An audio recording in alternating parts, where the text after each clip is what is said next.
Hi,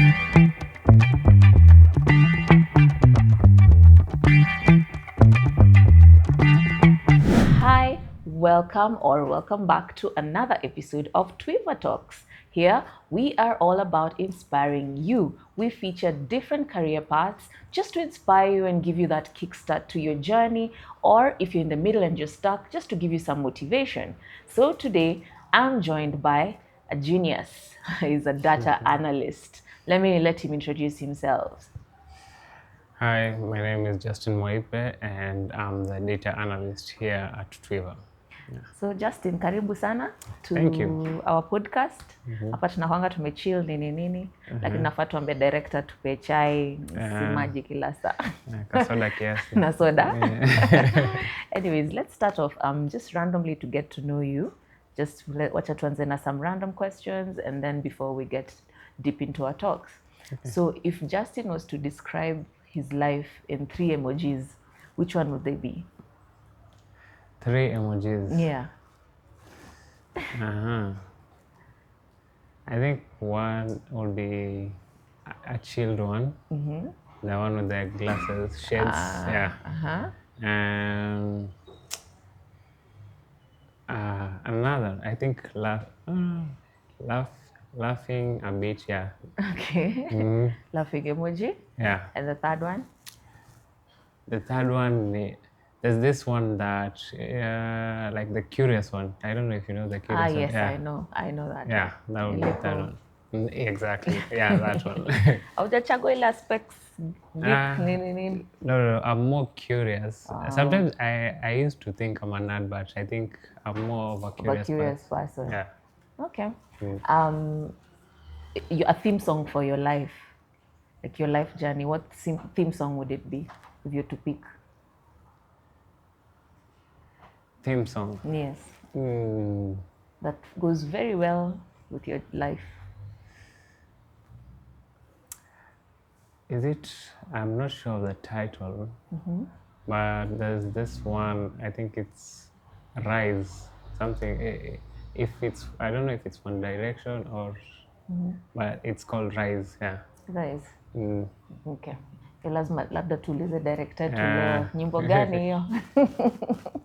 It's more, it talks more about like the journey from being a childhood to trying things out in life in your teenage year to a point where you get to... But I'm really trying to think, but tutaitafuta. So how well do you know music? Are you a millennial or a Gen Z? Hapo itakuwa a bit difficult. You're not a music person? I am, but putting myself somewhere ndo itasema inaweza kuwa a bit difficult. Kama wewe ni Gen Z ama millennial. Sawa, acha to play it safe. Give me one song ya Prezo. Ya Prezo. Again, needs me. Which one nilisikiza Prezo lead? I think when I was still young. I'm not sure naweza kumbuka. Ya Prezo.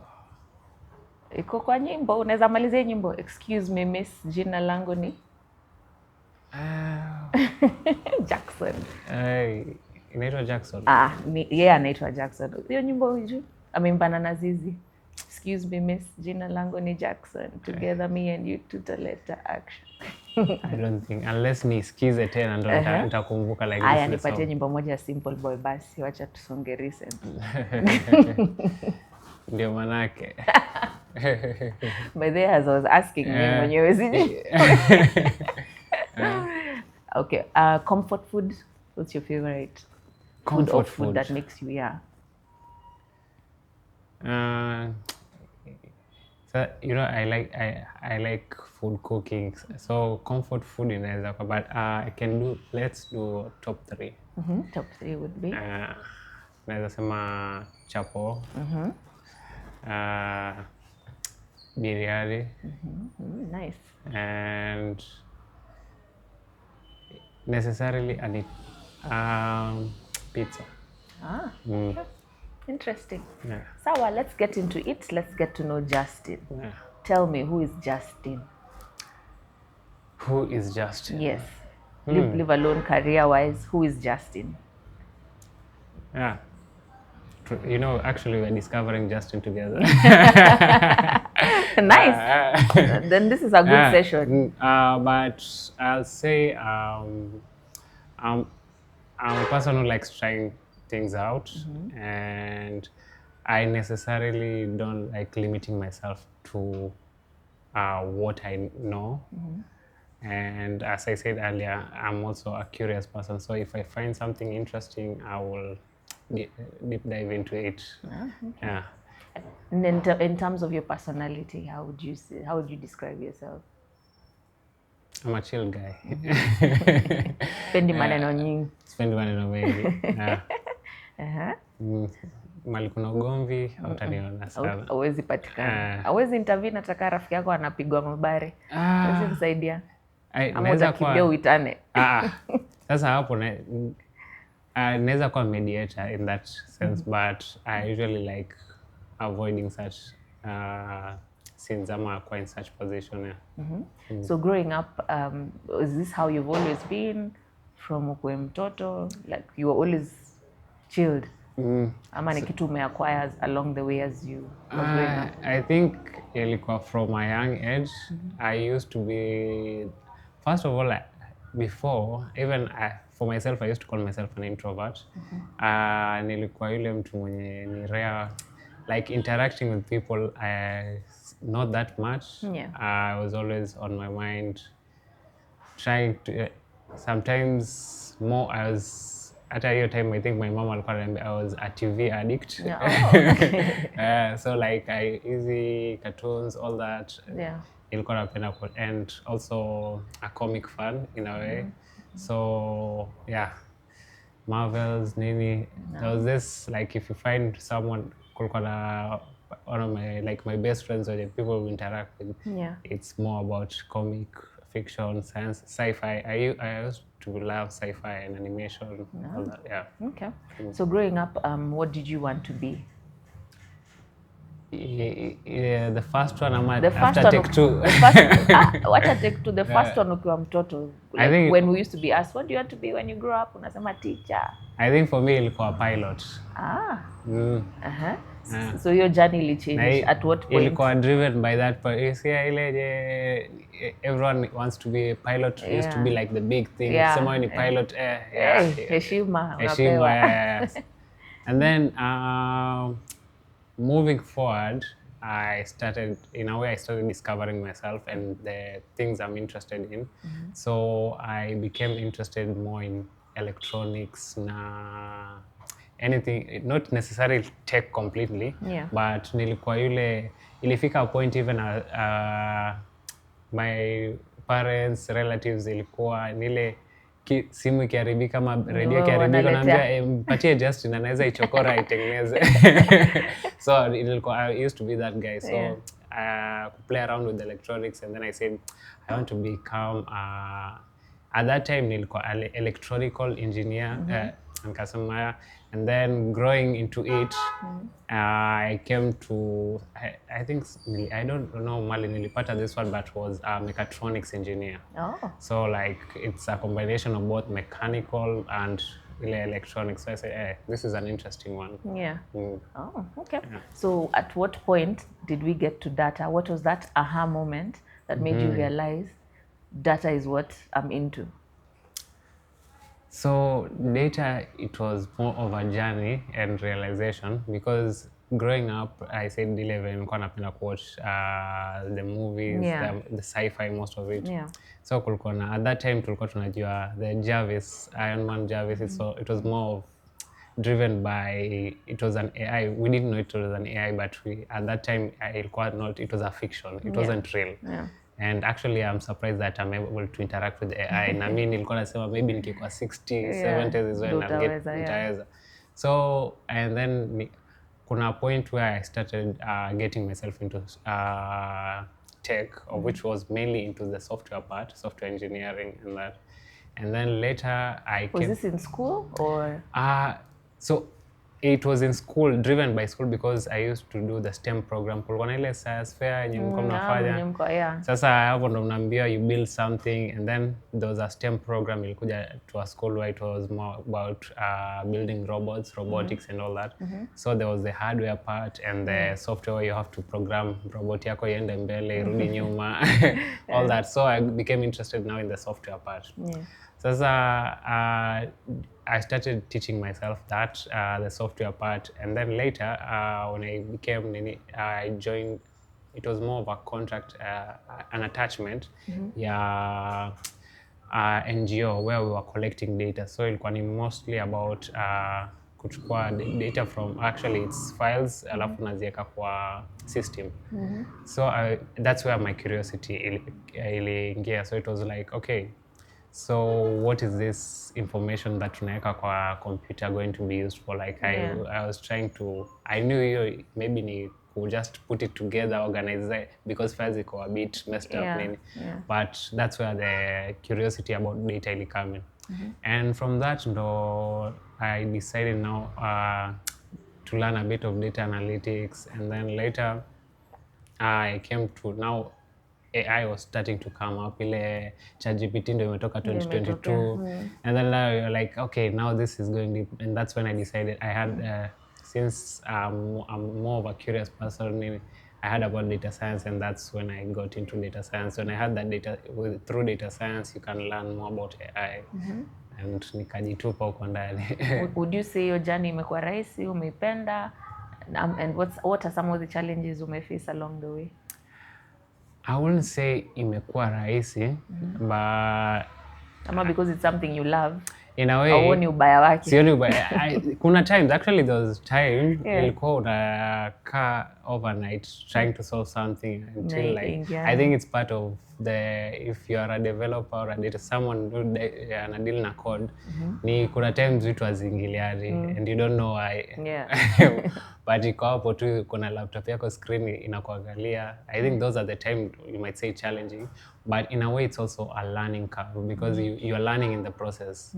Because once you figure it out, like you feel like now that's no longer a problem, like it's a simple thing. So the next time you encounter it, it's nothing. So I think for me it has been more of a learning journey and discovery and exploring. Naweza sema that's how it has been for me. But what would you say is one of the downsides of it? Downsides of it? I think one of the downsides of it, of which I personally might have experienced it, or I think most of us usually experience it, not necessarily in the tech field, but generally, ni kuna that imposter syndromes. So at times you might think you know what you're doing, but you feel like this is not me actually. Like, is it me actually doing this? That's like hold back, and you're not going through with it because you feel like, am I really the one who, like that imposter syndrome that comes with it? But I found that sometimes we need to encourage ourselves in the same way. Who are like, okay, yeah, this is actually me, and I'm doing it, and I'm making it. So, and also having that support. One thing nilikuja ku appreciate is the community around us, because sometimes we take it for granted. And community, not necessarily your friends, even your family can be a community in a way.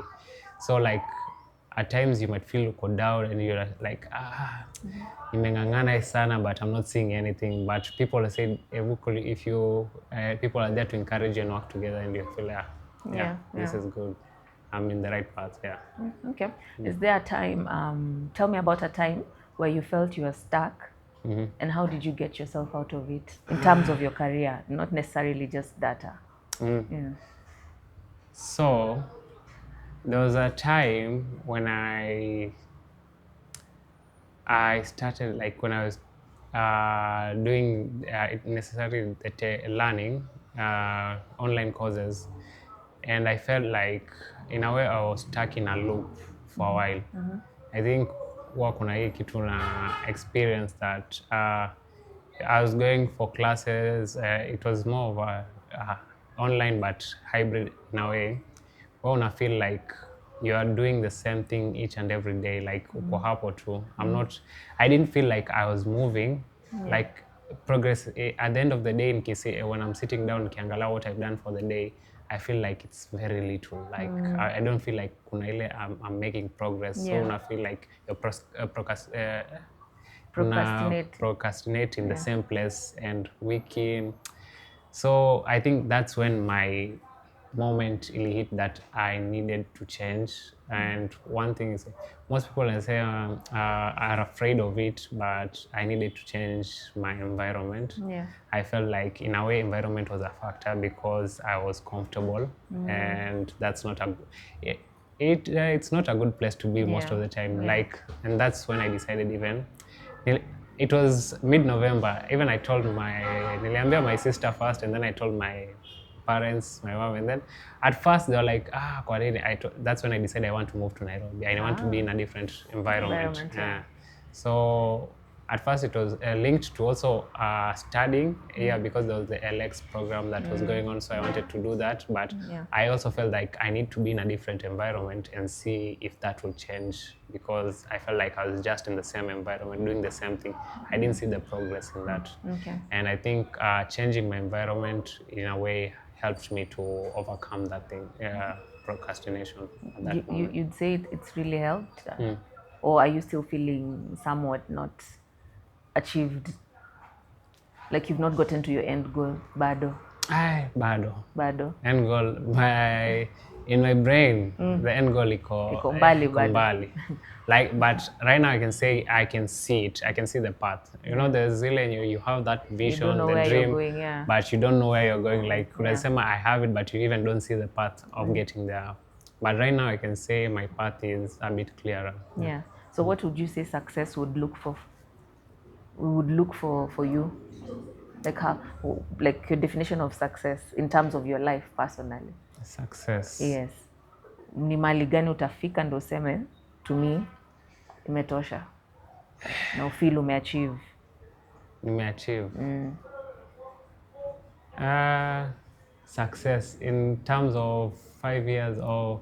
Yeah, we can look at also where in the next 5 years you'd want to be.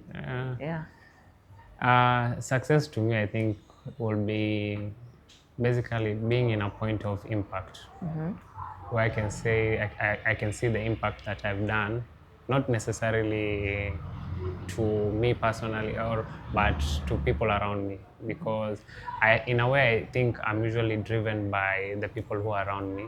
So impact to like my community, home, all that, like making sure that people like at home wako sawa, wako salama, and yeah, that would be success for me. Okay. Would you want to ever like have your own company? Yes, it's still there. I'm building my own venture, is in the works, and I think having one company, two company, depends, because sometimes I can say I want to have one company, but in a way unapata like exploring, unapata you have random ideas, and there's this thing I usually do at times.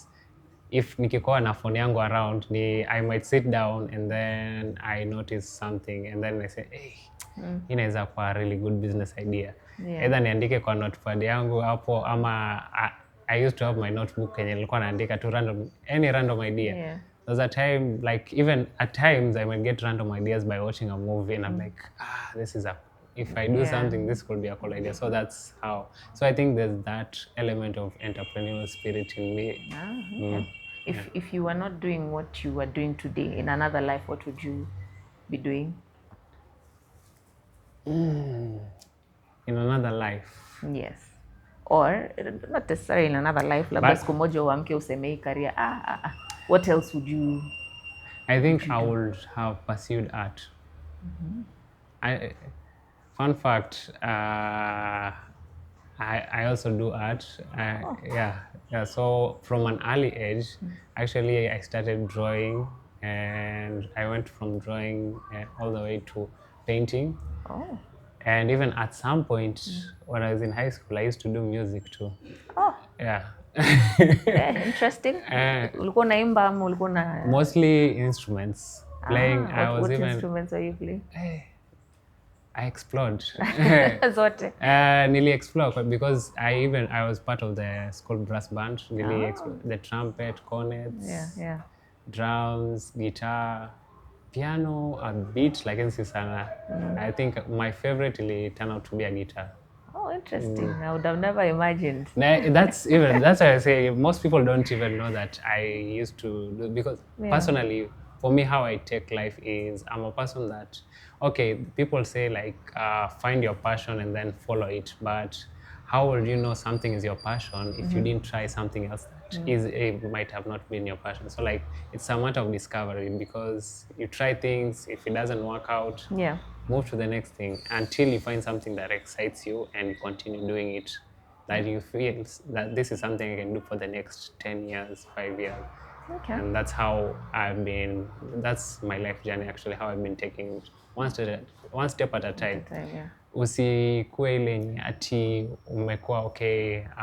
For me I might say like unafanya accounting and I say that's all I'll do in the rest. Like you have a lot you can try out. This world is big. Yeah. You're not limited to just doing one thing. If you find athletics, singing, just try it out. Find somewhere until you get to the point that you say, okay, I can see myself doing this in the next 10 years. And also, even if it gets to that 10 years and you find it boring, you still have life to do more. To do more, yeah. So now you're at Twiva. Tell me briefly what you do at Twiva and what Twiva is about. So what I do here at Twiva, the data analyst, and also what I help is I help the company find insights in terms of data. So, and this is empowering, like in a way where Twiva is about empowering creators to create meaningful jobs for them and how they can be able to become self-entrepreneurs through by monetizing their influence.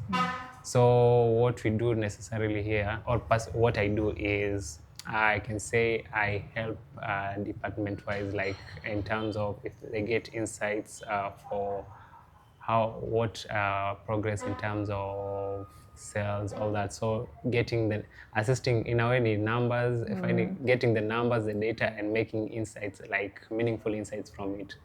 So it can be easily understood for decision making most of the time. Okay. So what is that one thing you'd tell someone out there for them to want to join Twiva? What is the added advantage they'd be getting? So I think one thing, even joining Twiva, I realized is Twiva is more creator focused.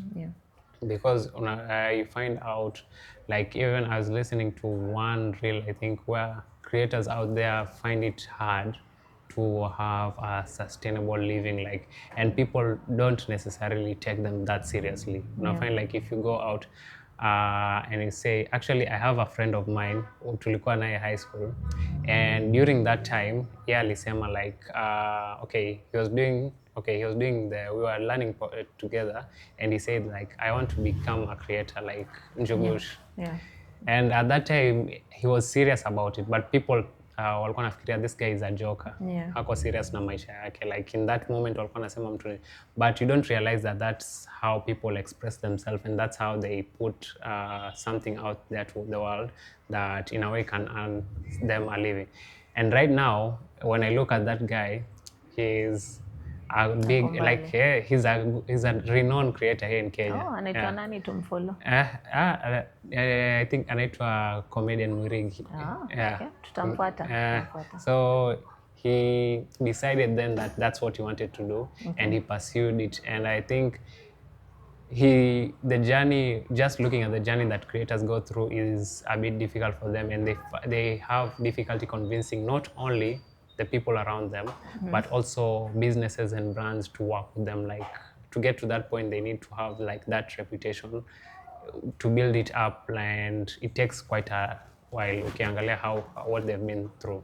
But here at Twiva, it looks for ways, like it gives them opportunities for them to earn a living. Like one of the features that we're building is the wallet. So you find like even banks don't want to be associated with creators because they say it's not a constant, like their financial their finances are not that regular, and there's an irregularity in that. Okay. So one thing is that we're trying to bridge that gap and provide a platform where they can be able to showcase their talent, showcase what they earn and how they earn through this platform, and through that they are able to get credits in the future, of which that will help them even grow their businesses and grow their influence and talent in the same way. Okay. Yeah. So just in closing, what is that word of advice you'd give a young person out there who doesn't know where to start, ama amekwama mahali, amekwama katikati, alianza akakwama, or they have an idea na wajui wafanye nini, ama career wise they don't know what to do? What's that advice you'd give someone out there? The advice I'll give, of which I usually tell a lot of people the same thing, that if you find you want to do something, just do it. Even without the surety of it makes sense, or just do it. Find out, like, because at most of the times what's stopping us from doing something is us thinking about, like, we need to figure everything out even before we start it. Yeah. So me, what I came to learn, like, even for me myself, and this is the one to me most of the time, is that if I find something, even it might not be remotely related to what I'm doing, but I will do it just to know that I tried it out. Yeah. And if it didn't work, I get even, because the thing about trying something out is, right now, even if I told you I did music, naweza sema, hey, like nilifanya music at some point. Yeah. I didn't pursue it to the fullest. Yeah. But right now I got something from that. Like right now naweza shika guitar ni play just for my own benefit, just for my own enjoyment. Yeah. But it's not that I just went ahead and tried it. So that's the advice I'll give people. Just do it. Okay. Even without knowing what's going to happen in the next 1 week, 1 year, just do it. Yeah, yeah. And I think that's what Nike uses. So it's patent. Yeah, do it. Yeah. Okay. Try it out and see where it goes. You don't have to have all it figured out in your head. Yeah. Okay. So there you had it. Just do it. Go for it. Usikae nyumbani tu thinking what if. Yeah. That what if you'll not know the answer to unless you do it. Yeah. So that has been it. You've heard it from Justin. See you next week, same time, same place. Deuces. Bye.